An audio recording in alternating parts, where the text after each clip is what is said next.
ढेर सारा पानी है बादलों में, वही पानी तो गिरता है बारिश के रूप में।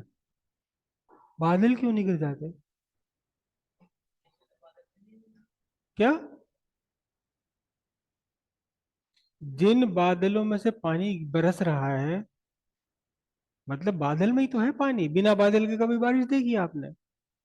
इतनी धूप में कभी बारिश होती है? बादल ही तो बारिश करते हैं। इसका मतलब बादलों में पानी है, वो पानी तो गिर रहा है। तो बादलों में कौन सा इंजन लगा हुआ है कि जो वो तो उड़ रहे हैं ऊपर ही ऊपर?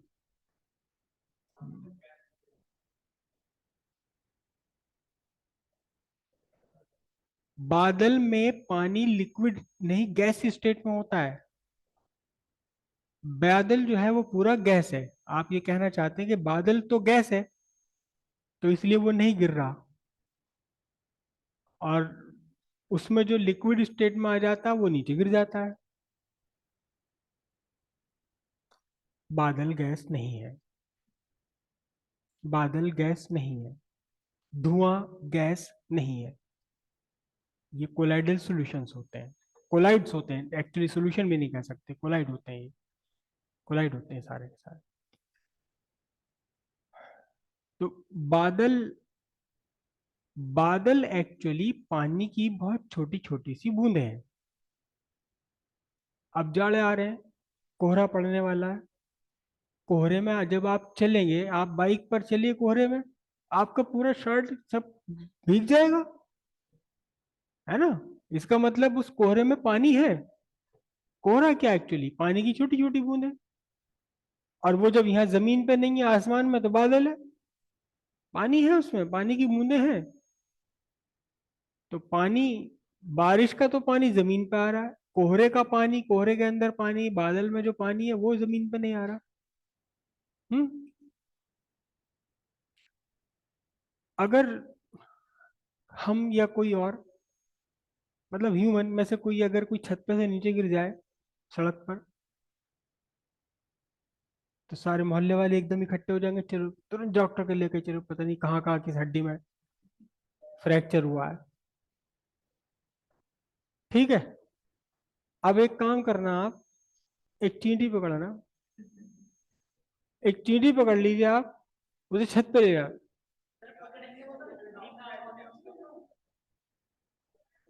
प्यार से पकड़ना भाई, आप प्यार से पकड़ना। चलो उसे कागज पे ले लेना। ठीक है। और छत पे से आप गिरा दीजिए उसे नीचे। और नीचे जमीन पर आकर देखिए, उसे इसकी एक भी हड्डी नहीं टूटती।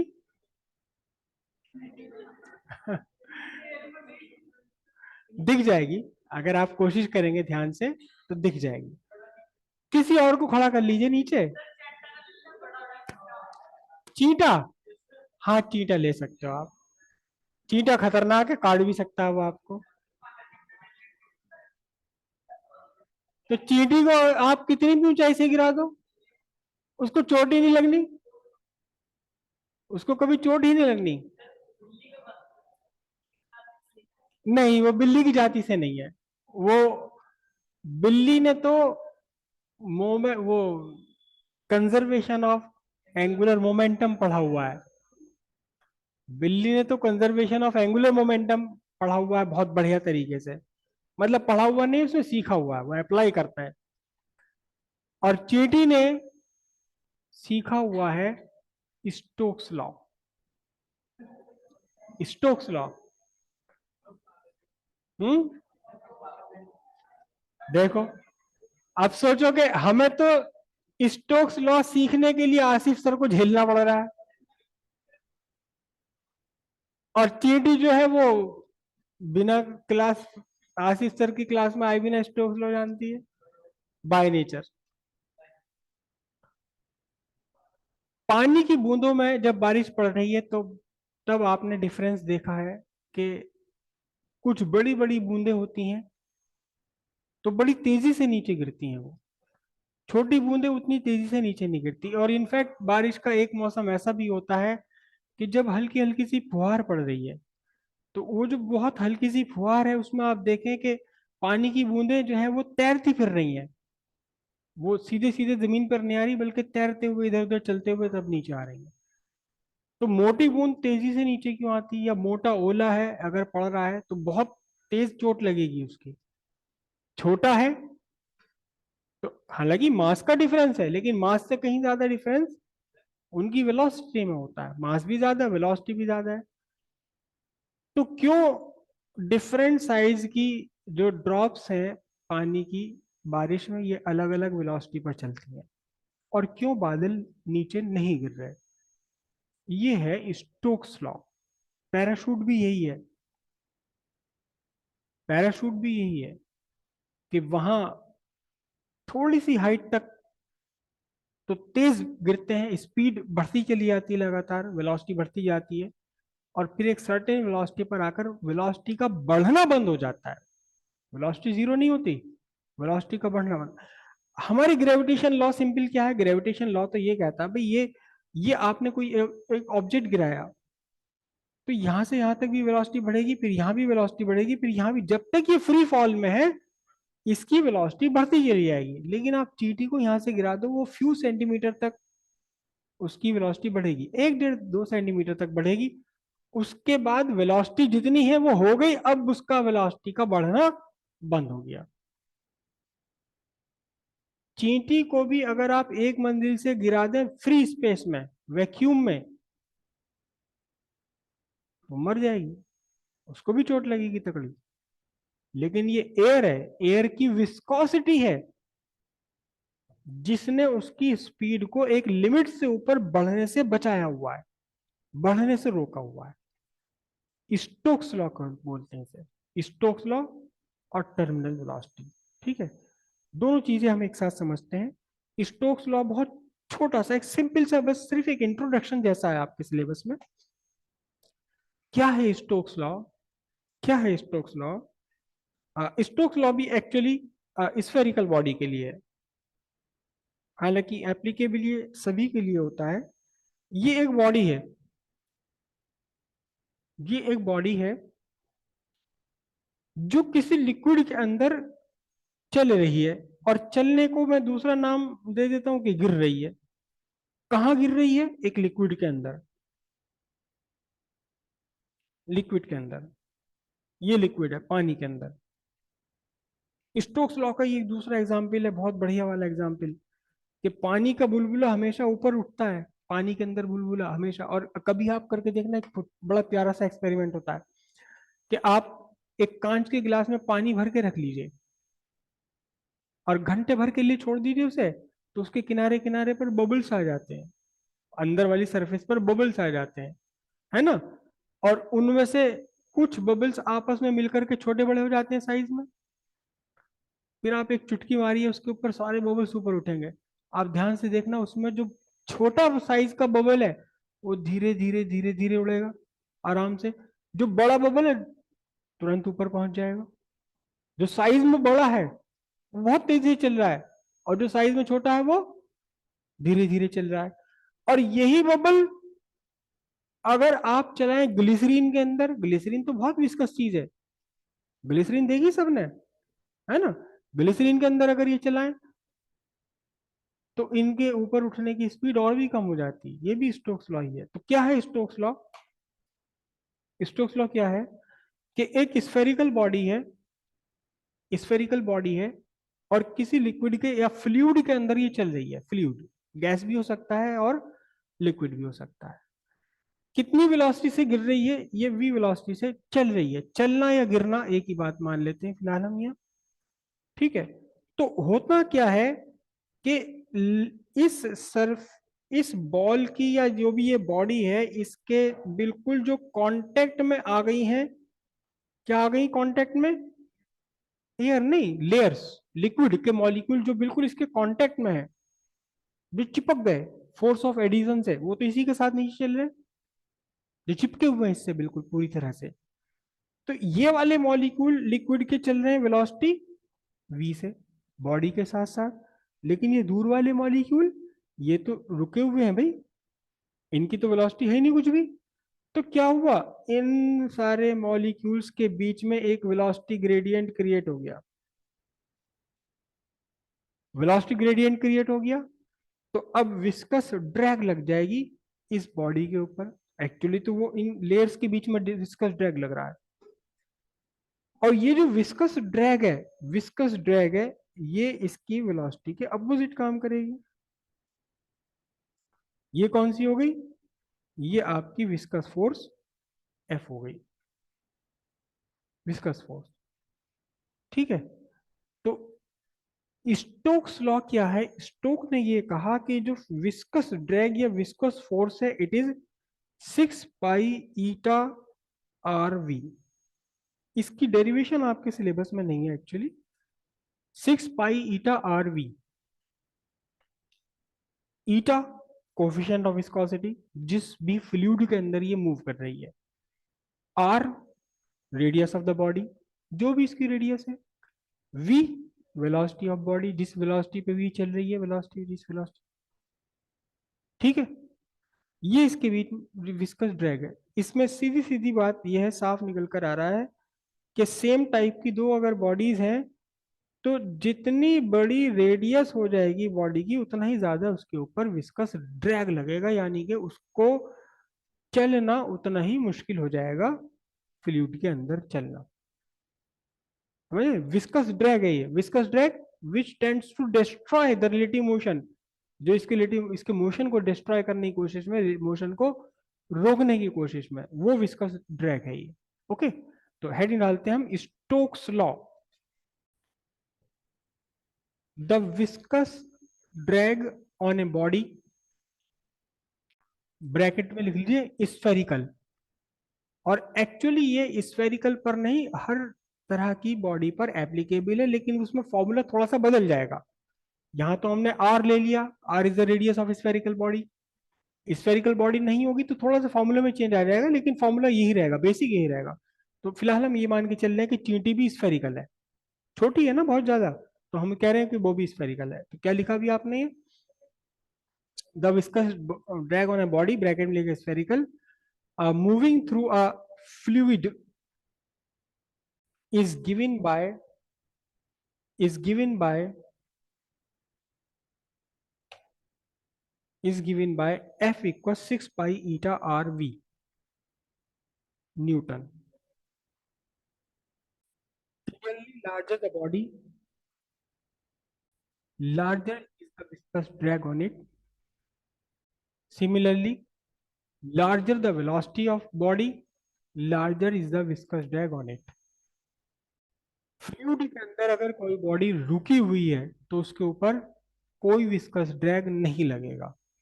विस्कस ड्रैग तभी इफेक्टिव है जब फ्लूइड में कोई बॉडी मूव कर रही है। विस्कोसिटी का मास पर डिपेंड नहीं करेगा, बिल्कुल भी ना मास पे डिपेंड करेगा, ना इस बात पे डिपेंड करेगा कि बॉडी का मटेरियल किस चीज का बना हुआ है। Larger is the velocity, larger is the viscous drag on it. जितनी बड़ी बॉडी होगी, जितनी तेजी के साथ वो चल रही होगी, उतना ही ज्यादा विस्कस ड्रैग उस पर लगेगा। जब आप चींटी को छोड़ते हैं किसी हाइट से, तो आपने तो जीरो वेलोसिटी पर छोड़ा, ड्रॉप किया एक्चुअली, तो जीरो से एक सर्टेन वेलोसिटी तक तो उसकी वेलोसिटी बढ़ती है, फिर वेलोसिटी का बढ़ना रुक जाता है। वेलोसिटी नहीं रुकी, वेलोसिटी जीरो नहीं हुई, एक्सेलरेशन जीरो हो गया, जबकि ग्रेविटी अब भी काम कर रही है। ग्रेविटेशनल फोर्स तो अब भी उसका एक्सेलरेशन बढ़ाने की कोशिश में है, लेकिन बॉडी के ऊपर, उसके ऊपर कुछ और फोर्सेस काम कर रही हैं, जिन्होंने ग्रेविटेशनल फोर्स को बैलेंस कर दिया। कांस्टेंट एक्सीलरेशन नहीं, कांस्टेंट वेलोसिटी कर दी। कांस्टेंट एक्सीलरेशन वेलोसिटी को कांस्टेंट कर दिया, वेलोसिटी का बढ़ना उसने बंद कर दिया।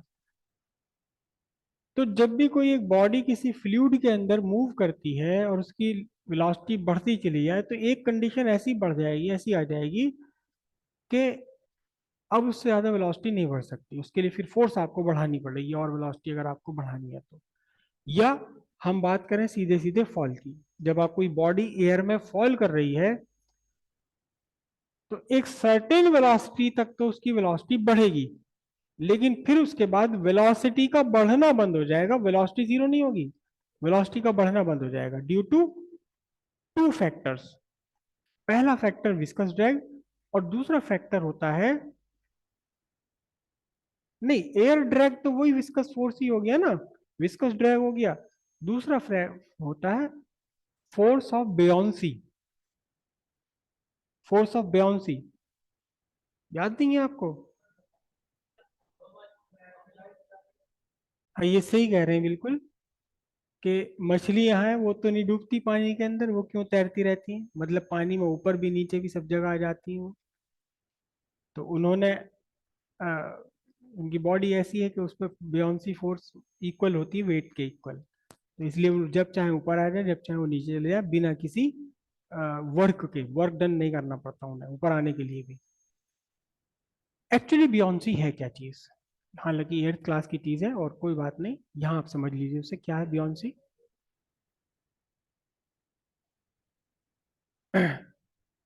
लकड़ी आपने पानी के ऊपर डाल दी, वो नहीं डूब रही, तो क्या उसके ऊपर ग्रेविटेशन फोर्स काम करना बंद कर गया? नहीं नहीं, ग्रेविटेशन फोर्स तो उसे अब भी नीचे की तरफ खींच रहा है, ग्रेविटेशन तो नीचे की वर्टिकली डाउनवर्ड लगी लग रही है। ग्रेविटी को इस बात से तो कोई मतलब ही नहीं है कि बॉडी क्या है, कैसी है, चल रही है, रुकी हुई है, फ्री फॉल में है, पानी में है, अपने बिस्तर में है, कोई मतलब नहीं ग्रेविटी को, ग्रेविटी को वर्टिकली डाउनवर्ड एक्ट करना, वो एक्ट करना ही है। लेकिन लकड़ी फिर भी नहीं डूब रही पानी के अंदर, तो इसका मतलब कोई तो है फोर्स है जो वर्टिकली डाउनवर्ड की बजाय वर्टिकली अपवर्ड काम कर रही है और ग्रेविटी को अगेंस्ट है, नेट फोर्स जीरो है। तो वो जो वर्टिकली अपवर्ड काम कर रहा है ग्रेविटी के अगेंस्ट, लिक्विड, लिक्विड की फोर्स जो वर्टिकली अपवर्ड ग्रेविटी के अगेंस्ट काम करती है, ये फोर्स ऑफ बेयोंसी है, बियॉन्ड फोर्स। आर्किमिडीज प्रिंसिपल, शायद कहीं आपको वर्ड याद आ रहा हो, आर्किमिडीज प्रिंसिपल, उन्होंने ये बताया था कितनी कितनी फोर्स लगती है, कितनी बियॉन्ड लगती है। सिंपल सी बात है, आपने अक्सर ये फील करा है, आप बाल्टी में अभी सुबह नहा रहे थे, तो जब मग्गा आपका जो बाल्टी के अंदर होता है, पानी के अंदर होता है, तो उसका वेट बहुत कम होता है, पानी के बाहर जैसे जैसे पानी के बाहर निकालते रहोगे उसका वेट बढ़ता चला जाएगा, है ना? आप कोई एक ईंट ले लीजिए, ईंट बाहर रखिए और पानी में डुबोइए, पानी के अंदर डूबती हुई हल्की सी लगेगी आपको, बशर्ते कि उसने पानी एब्जॉर्ब नहीं किया तो पानी के बाहर भारी हो जाएगी और ज्यादा भारी हो जाएगी। लेकिन कोई ऐसी चीज अगर आप ले लें जो पानी में डूब जाती है, पानी को एब्जॉर्ब नहीं कर रही, तो पानी के अंदर डुबोगे तो हल्की लगेगी, पानी के बाहर निकाल लोगे भारी हो जाएगी वो, है ना? जब बाल्टी से पानी खींचा करते थे, बाल्टी से कुएं से पानी खींचा करते थे, कुएं में से निकालते थे बाल्टी से, तो जब तक बाल्टी पानी के अंदर है हल्की लग रही, पानी के ऊपर निकलती तो वहां कुएं के अंदर एक भूत होता है, वो भूत बाल्टी को उठाए रखता है, वही भूत है बेयोंसी फोर्स, बेयोंसी फोर्स। ठीक है, कितनी होती है ये फोर्स, कितनी होती है ये force? No no no, not always equals to the gravitational force. कभी ये ग्रेविटेशनल फोर्स से कम भी होती है, कभी ज्यादा भी हो जाती है, कभी इक्वल भी होती है, डिपेंड करता है कि बॉडी का मटेरियल कैसा है, मटेरियल क्या है। तो आर्किमिडीज, चलो हल्का सा पहले आर्किमिडीज प्रिंसिपल का एक हल्का सा आइडिया ले लेते हैं हम। आर्किमिडीज ने क्या कहा कि जो ये बियॉन्ड बियॉन्ड फोर्स है, उन्होंने एक एक्सपेरिमेंट किया, देखो सिंपल सा एक्सपेरिमेंट किया उन्होंने। क्या किया, एक उन्होंने बीकर लिया था, बीकर जिसमें साइड में टोटी लगी हुई होती है, ठीक है, साइड में टोटी लगी हुई है, और इसे बिल्कुल भर लिया यहां तक, बिल्कुल ब्रिम तक, यानी एक बूंद भी अगर डाल दी, पानी और डाल दिया, लिक्विड और डाल दिया, तो वो नीचे बह जाएगा इसमें टोटी में से। फिर इस टोटी के नीचे भी एक और वैसिल रखा, और इस वैसिल को कहाँ रखा, इस वैसिल को रखा एक पलड़े पर। कौन से पलड़े पर? जो तुलाराम जी की तराजू है ना? और जीरो सेट कर दिया, इसे बॉडी को रख दिया यहाँ पर बीकर को, और यहाँ जीरो सेट कर दिया। जीरो सेटिंग होती है, नल सेटिंग, उसके अंदर एक बटन दबाते हैं जीरो आ जाता है। ठीक है जी। फिर एक और, एक उन्होंने ऐसा पत्थर सा ले लिया, ऐसा मुड़ा थोड़ा सा, और उसे एक किससे टांग दिया, उसे टांग लिया एक, ये एक, ये भी एक वही है तराजू। कौन सी वाली तराजू, जो जिससे जिससे गैस तोलते हैं, गैस का सिलेंडर तोलते हैं, लटक आने वाली, ऐसी सी ले ली, इस पर भी स्प्रिंग वाली, हाँ spring balance, spring balance digital भी आ रही है आजकल ये। तो उन्होंने देखा भाई चलो इसका इसका जो मास है वो कैपिटल एम है, इसका मास कितना है, कैपिटल एम। एक्चुअली मास नहीं, वेट, वेट है ना। तो वेट, चलो मैं एक काम करूं, वेट को हम कंफ्यूज नहीं करते, डब्ल्यू से ले लेता हूं। हम्म। फिर उन्होंने क्या करा, इस पूरे को ले करके, इस पूरे को ले करके उन्होंने यहां डुबो दिया, पानी के अंदर, लिक्विड के अंदर पूरा डुबो दिया। तो कुछ लिक्विड बाहर निकल गया। उन्होंने यहां देखा कुछ लिक्विड जो बाहर आ गया इस वाले पेन में, उन्होंने देखा कि डब्ल्यू, स्मॉल डब्ल्यू वेट का लिक्विड आ गया। और जैसे ही यहां बाहर निकला लिक्विड, उन्होंने देखा कि यहाँ जो रीडिंग थी बदल कर ये बन गई।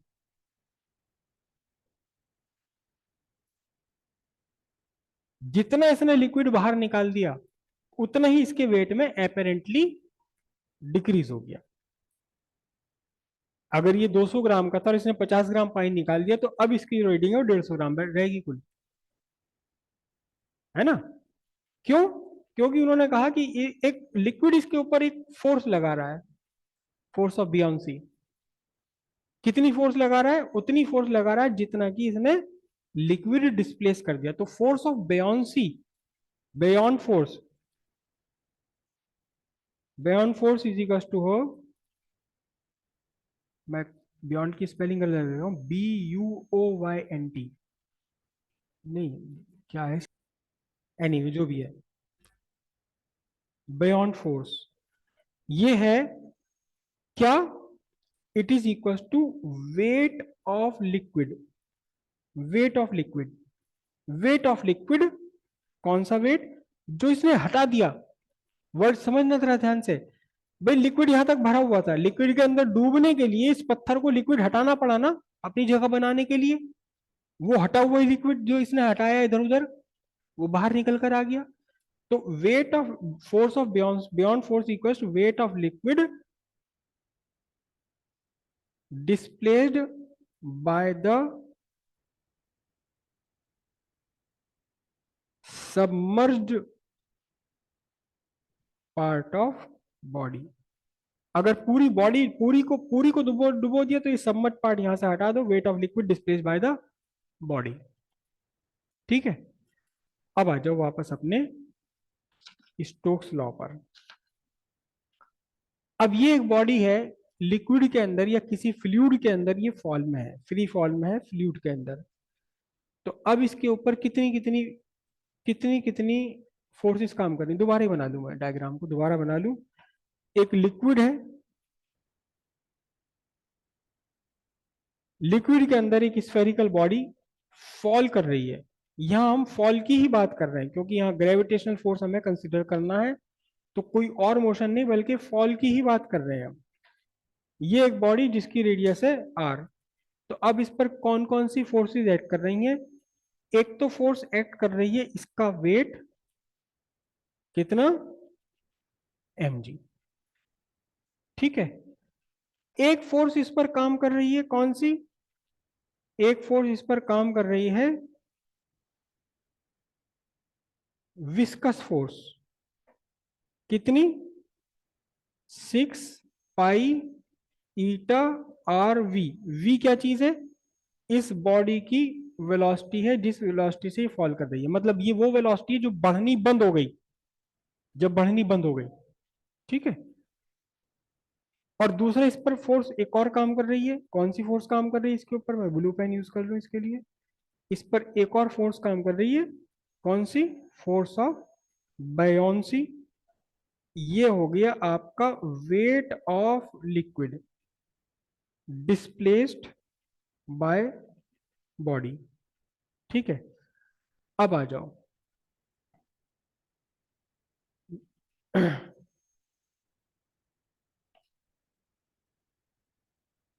वेट ऑफ बॉडी कितना है, mg। मास को हम क्या लिख सकते हैं, वॉल्यूम इनटू डेंसिटी। जिस लिक्विड के अंदर ये फॉल कर रहा है, इस लिक्विड की डेंसिटी है सिग्मा। और जिस मटेरियल की बॉडी ये खुद बनी हुई, इसकी डेंसिटी है रो। ठीक है, तो यहां क्या लेना पड़ेगा, वॉल्यूम 4/3। 4/3 है 3/4 होता है, 4/3 pi R cube rho g. Volume, density और ग्रेविटेशनल फोर्स, वेट आ गया ये। ठीक है, लेकिन ये जो वेट ऑफ बॉडी है ये कैसा है, it is acting vertically downwards.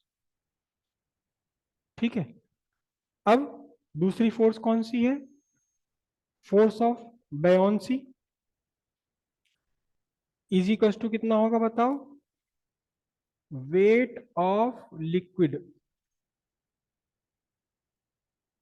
Displaced by the body, क्योंकि पूरी बॉडी हमने सबमर्ज कर रखी थी सीधे सीधे। अब वेट ऑफ लिक्विड फाइंड करना है, लेकिन किसने, बॉडी ने कितना वेट, कितना वॉल्यूम डिस्प्लेस करा होगा, अपने वॉल्यूम के बराबर 4/3 पाई आर क्यूब। ये तो हो गया वो वॉल्यूम जो जो बॉडी ने हटा दिया अपने आप को लिक्विड के अंदर बनाने के लिए। लेकिन हमें वेट फाइंड करना लिक्विड का, तो डेंसिटी किसकी लूंगा, लिक्विड की इनटू जी। और ये कौन सी फोर्स है, it is acting vertically upwards. दूसरा बात है, अच्छा फोर्स ऑफ बियॉन्सी का एक नाम और है, इसका नाम सिंपल नाम है अपथ्रस्ट। हाँ हाँ हाँ बिल्कुल, यही अपथ्रस्ट है जो हम पर लगती है और हम आसानी से तैर पाते हैं। इनफैक्ट कभी आपने सुना हो एक वर्ड डेड सी, डेड सी में कोई डूब ही नहीं सकता। सॉल्ट उसमें इतना है कि इतनी ज्यादा अपथ्रस्ट लगाता है, वो इतनी ज्यादा अपथ्रस्ट लगाता है कि चाह के भी कोई इसके अंदर डूब नहीं सकता। ये वही अपथ्रस्ट है जो हमें पानी के ऊपर बनाए रखती है। ठीक है, डेंसिटी उसकी ज्यादा है, बहुत ज्यादा, हमारी बॉडी की ओवरऑल डेंसिटी से ज्यादा है उसकी डेंसिटी, अपथ्रस्ट। और दूसरी फोर्स कौन सी लगी, एक और फोर्स लगी, कौन सी बोलो, viscous drag. Viscous drag, FVIS लिख दूं मैं इसे, 6 पाई ईटा RV। और ये भी कौन सी है, it is acting vertically upwards. ये वर्टिकली अपवर्ड्स एक्ट कर रही। तो अब दो फोर्सेस हो गई इसके ऊपर। ठीक है, अब देखना जरा ध्यान से, एक वेट वर्टिकली डाउनवर्ड है 4/3 पाई R³ रो जी। इसमें सब कुछ कांस्टेंट है, कुछ भी वेरिएबल नहीं है इसके अंदर। जब तक आप बॉडी की रेडियस नहीं बदल रहे, मटेरियल नहीं बदल रहे, ये फोर्स कैसी है, कांस्टेंट। इधर देखना जरा अपथ्रस्ट, ये भी क्या है, ये भी कांस्टेंट, लेकिन ये वेरिएबल है, क्योंकि यहां इसमें एक वेरिएशन आ रहा है v। जैसे जैसे वेलोसिटी बढ़ती चली जाएगी वैसे वैसे विस्कस फोर्स बढ़ती चली जाएगी। विस्कस फोर्स कहां काम कर रही है, अपवर्ड। अब ध्यान से देखिए, कुल मिलाकर के अपवर्ड फोर्स तो बढ़ती चली जा रही है वेलोसिटी के साथ साथ, लेकिन डाउनवर्ड फोर्स कांस्टेंट बनी हुई है। ठीक है,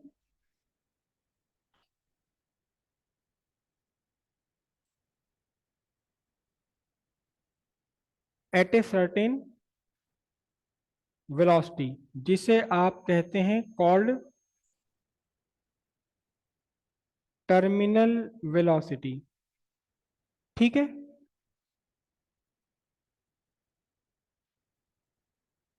net upward force, net upward force is equal to net downwards force. तो नेट अपवर्ड फोर्स कितनी है देखना जरा। नेट अपवर्ड फोर्स तो आपकी है क्या, 6 पाई आर वी, और अब मैं इसको टी लगा देता हूं, जिसे कहा terminal velocity, plus upward force एक और है, कौन सी, 4/3 pi R cube sigma g is equal to downward force. Downward force कितनी, 4/3 pi R cube rho g. Correct. Pi तो खत्म हो गया, आर स्क्वायर रह गया। अच्छा, कुछ और भी कॉमन आ सकता है क्या, यहाँ 3 रह जाएगा, यहाँ 2, यहाँ 2, है ना, 2 से और डिवाइड कर दो। तो अब देखिए जरा ध्यान से, इस पूरी इक्वेशन को दूसरी साइड लेके जा रहा हूं मैं। ये चलो आप पाई हटा दो, यहाँ से आर हटा दो, यहाँ क्या बचा आपका, 6 ईटा वी टी इक्वल्स 4/3 पाई तो हटाई दिया हमने, आर स्क्वायर जी कॉमन आ गया, सिग्मा माइनस रो, या उल्टा बोल दिया मैंने, रो माइनस सिग्मा आएगा ये, है ना, रो माइनस सिग्मा, क्योंकि यही तो फैक्टर गया निगेटिव में। तो अब आपके पास वीटी कितना बन जाएगा बोलो, वीटी यहां से 2 कैंसिल हो जाएगा और 3 बच के अपॉन में आ जाएगा, तो क्या बनेगा ये, 2/9 R square G by eta rho minus sigma. ये आपकी टर्मिनल वेलोसिटी आ गई। ध्यान से देखिए, टर्मिनल वेलोसिटी में आर स्क्वायर आ रहा है, तो चाहे छोटी बूंद है या बड़ी बूंद है, सब एक ना एक टर्मिनल वेलोसिटी गेन कर लेंगी, लेकिन जितनी बड़ी बूंद होगी उसकी टर्मिनल वेलोसिटी उतनी ही ज्यादा होगी, जितना बड़ा साइज में ओला होगा उतनी टर्मिनल वेलोसिटी, यानी उसकी वेलोसिटी फॉल ज्यादा है। अब बादल क्यों नहीं गिर रहा, बादल क्यों नहीं गिर रहा, क्यों, अगर ये आपकी आर आर अगर जीरो हो, लगभग लगभग जीरो हो, तो फिर V T tends to zero. सीधी बात यह है कि बादल गैस नहीं है, बादल गैस नहीं है, बादल में वाटर की ड्रॉपलेट्स हैं, लेकिन उनके आर, उनकी रेडियस इतनी छोटी है कि उनकी टर्मिनल वेलोसिटी यानी वेलोसिटी ऑफ फॉल जीरो होगी। अब बारिश क्यों गिर जाती है, बारिश क्यों, जब बादल घना हो जाता है, आप ध्यान से देखिए, सफेद बादलों से बारिश नहीं होती कभी, काले और गहरे घने बादलों से बारिश होती, मतलब वो पानी की बूंदें बहुत क्लोज आ गई, इतनी क्लोज हो गई, इतनी सारी हो गई, वो पानी की ड्रॉपलेट्स के आपस में जुड़ने लगी, रेडियस बड़ी हो गई। रेडियस बड़ी होने का मतलब टर्मिनल वेलोसिटी बढ़ गई उनकी, अब उनकी वेलोसिटी जीरो नहीं रही, अब उनकी वेलोसिटी जीरो से बढ़कर एक सर्टेन वेलोसिटी, जितनी ज्यादा जुड़ जाएंगी, जितनी बड़ी हो जाएगी, उतनी ही टर्मिनल वेलोसिटी ज्यादा हो जाएगी, बारिश उतनी तेज होगी, उतनी तेजी से पड़ेगी। और चींटी, चींटी के तो रेडियस कुछ है ही नहीं, तो इसके लिए उसकी टर्मिनल वेलोसिटी बहुत कम होती है, जीरो तो नहीं होती, बहुत कम होती है। और जितनी टर्मिनल वेलोसिटी से वो गिर रही है जमीन पर, उसकी बॉडी उसका जर झटका झेल लेती है आराम के साथ में, उसकी बॉडी तैयार है उस झटके को झेलने के लिए, जो तब लगेगा जब वो गिरेगी, गिरेगी बहुत कम वेलोसिटी से क्योंकि उसका साइज छोटा सा है। ठीक है, यहां एक चीज और देखने की बात है कि टर्मिनल वेलोसिटी में फॉर्मूला आ रहा है रो माइनस सिग्मा, यानी दोनों मीडियम का जितना बड़ा डिफरेंस होगा उतनी ज्यादा टर्मिनल वेलोसिटी आएगी।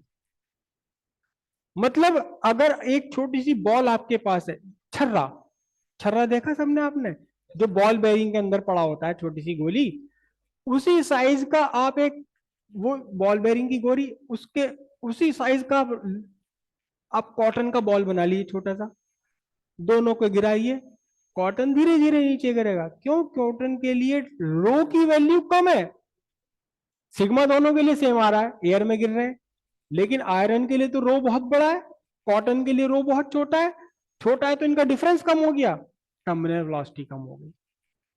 इसीलिए हल्की चीजें कम वेलोसिटी पर गिरती हैं, भारी चीजें ज्यादा वेलोसिटी पर गिरती हैं, क्योंकि वहां अपथ्रस्ट ज्यादा होता है, सॉरी अपथ्रस्ट कम होता है भारी चीजों पर। बात इतनी समझ आई? क्लियर है? अब देखते हैं जिसे समझ आ गया वो ही इसका आंसर दे पाएगा। बुलबुला हवा का पानी में ऊपर क्यों उठता है फिर? वो क्यों नीचे नहीं गिरता? पानी वजन वेट तो उसमें भी है, एयर में।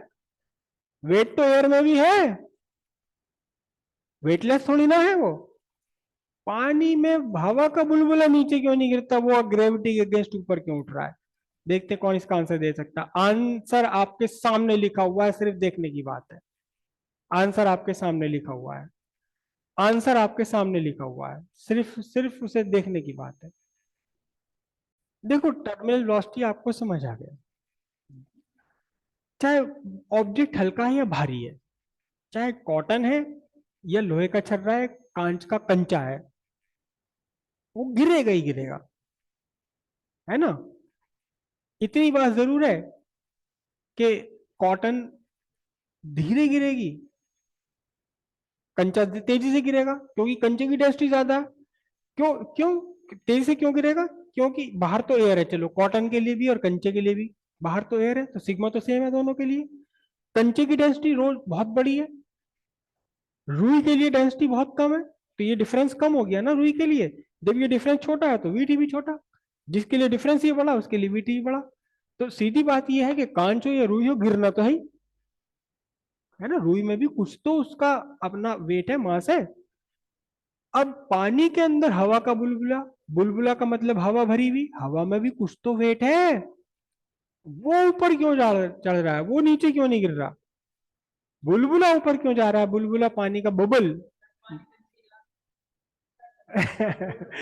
कंच के गिलास में या बम्बे में, उससे क्या फर्क पड़ता है? पानी तो कहीं भी हो। एक और हाथ उठाए, देखते हैं प्रॉपर से, एक और हाथ उठाए। आंसर आपके सामने लिखा हुआ है एज यूजुअल। चलिए पहले आज आप बताएं। टर्मिनल वेलोसिटी तो कम नहीं होती, धड़ाधड़ ऊपर भाग लेता है, बैठिए। नहीं, ये आंसर नहीं आया। सवाल ये है कि ऊपर क्यों उठ रहा है, उसको नीचे क्यों नहीं गिर रहा? गिरना चाहिए, जबकि क्योंकि मास तो है कुछ ना कुछ एयर में। हाँ जी। रो की वैल्यू जीरो है? नहीं नहीं नहीं, देखो रो की वैल्यू जीरो तो नहीं हो सकती, क्योंकि एयर में भी कुछ तो डेंसिटी होती है। बट नहीं नहीं नहीं, डिफरेंस जीरो नहीं आएगा। बैठिए बैठिए। चलो जी आप बताओ। टेंस टू जीरो है तो? अरे नहीं, आप मतलब आंसर के क्लोज है, लेकिन जो आंसर आपके सामने लिखा हुआ है ना, फिर वही बात है कि फिजिक्स को आप मुश्किल समझते हो, इतना मुश्किल नहीं है फिजिक्स। बैठिए प्लीज, बैठिए। हाँ बताइए।